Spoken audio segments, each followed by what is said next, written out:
the other extreme, they say no, a woman can even be the head of a state, as in they point to contemporary figures, people like Benazir Bhutto, or people, for example, like the female prime minister within Bangladeshi politics, or they point to, for example, Sonia Gandhi, or Golda Meir, or Margaret Thatcher, as examples of women at the helm of the political system.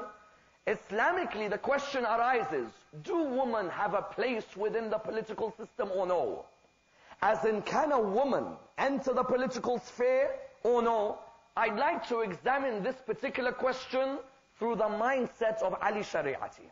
And I'd like to examine it through 6 different stages. Number 1, do religion and politics mix or not?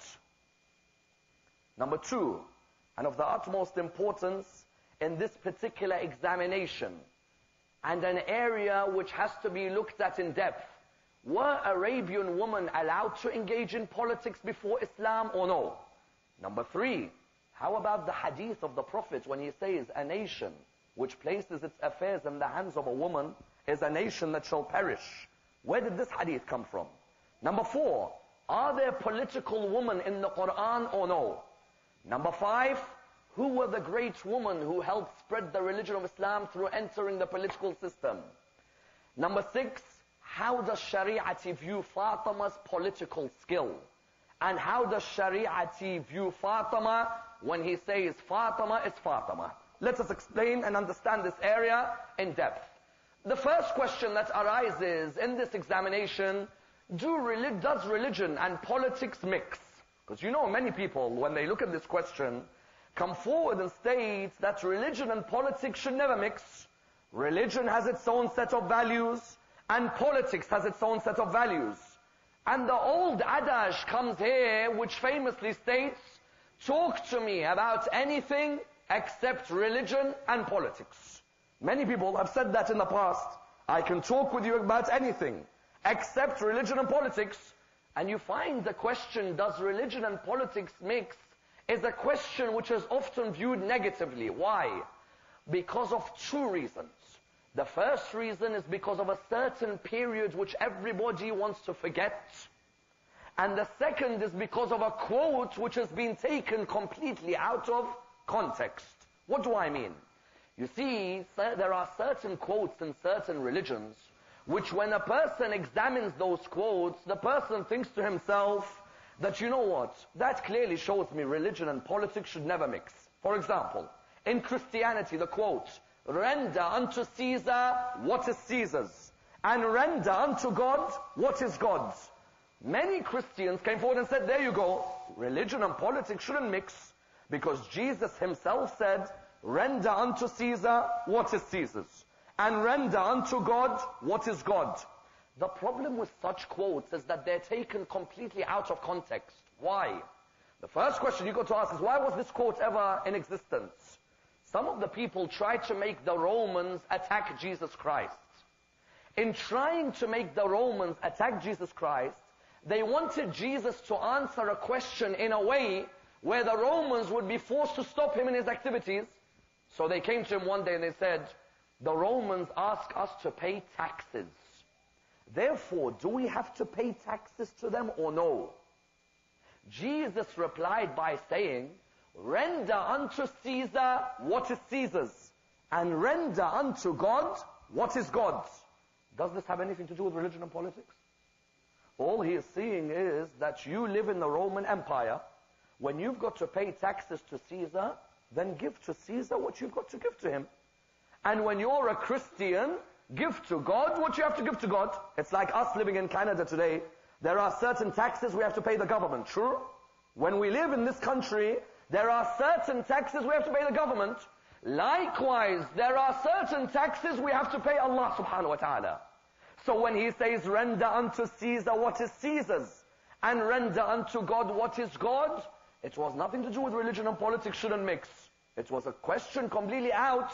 That's why when some Christians in the world today rejected the idea of religion and politics mixing, they didn't reject it because of the religion. They rejected it because certain members of the religion used politics to be corrupt. Galileo was sent to the dungeons because he said the earth was round. Would you want a political system with a religion like that? As in, the man is a scientist. All he said was that the earth was round. He was suddenly sent to the dungeons. French society would never forget the fact that for years, scientists were sent to the dungeons because they spoke out against the religion and its members. Therefore, you found when the secular society came in, it wasn't because they loved secularism. It was because the image of religion was a bad image. They saw priests who politically were corrupt. And therefore, they remembered that period in history and said, you know what? Religion and politics, we don't want them to mix. Because if priests like that are going to support a political system which is corrupt, then don't let religion and politics mix. Therefore, you found that the first reason why people didn't want religion and politics to mix was what? Was because of a certain quote out of context or a certain period in history. And mind you, this affected us in the religion of Islam.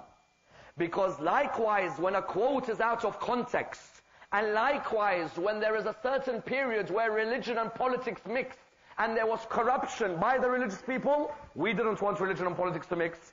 For example, there is a quote in one of the books which states, when you have a Khalifa in Islam, and he is an evil and a wicked Khalifa, you must still obey him. When you have a Khalifa who's evil and wicked, you must still obey him. Do you want religion and politics to mix with that hadith? Of course not. Because you're thinking that means a man who politically is corrupt, I have to therefore obey him. What type of religion is this? Then people remember the time of Hajjaj bin Yusuf al-Thaqafi, when religion and politics was causing corruption.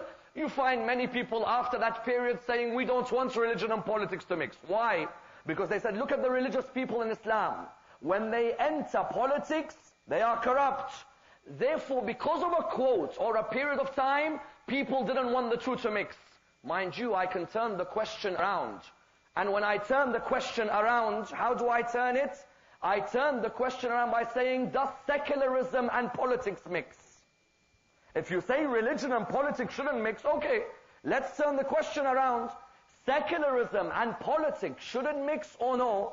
The reply is, if I was to look at Mao Zedong, should secularism and politics mix? If I was to look at Stalin, should secularism and politics mix? If I was to look at Ceausescu's Romania, should secularism and politics mix? I could easily turn around and say secularism and politics shouldn't mix. Because between those three, over 50 million human beings were killed. In other words, don't blame religion and politics for what happens. Sometimes a society devoid of religion may still be the most evil of societies. Number one. Number two, when Rasulullah came to Arabia, were women allowed to be within the political system or not? Because in order for us to understand Fatemeh Is Fatemeh's political skills, we need to first understand Arabia. Were women politically active or no? There is a group who came forward and said no. Women had no role in Arabia. Why? Because they were buried alive, and therefore there were no women in politics. This is far from the truth. Women were politically active in Arabia. Why? Because many of the Arabian men recognized that a society cannot flourish unless a woman has as much say as the man. Is a woman a creation from the rib of Adam, or is the woman a creation from dust like Adam? If the woman is a creation from the rib, then she is lower than the man. If the woman is a creation from dust, she is then equal with the man. And like the man has a vision for society, the woman has a vision for that society as well. That's why the Arabian parliament, it was given a certain name. What was the name? Dar al-Nadwa. When you ask what was the name of the parliament in Arabia, it was called Dar al-Nadwa. Do you know who was the head of Dar al-Nadwa? Abu Lahab and Abu Sufyan, and two ladies in the middle of their life. Who? Abu Lahab's wife, her name was Jamil. Jamil was the sister of Abu Sufyan. In other words, Abu Sufyan and Abu Lahab were brother-in-laws. What a combo. Abu Sufyan and Abu Lahab are brother-in-laws. And you found that Abu Sufyan's wife, Hind and Jamil were within the political spectrum. That no decision would be made in Arabia unless Hind and Jamil had a say in that decision. As in, do you know how much Jamil used to try and get people to assassinate Rasulullah? Not Abu Lahab. Quran, Tabbat yada Abi Lahab wa tab, ma aghna anhu maluhu wa ma kasab, سيصلى نارا ذات لهب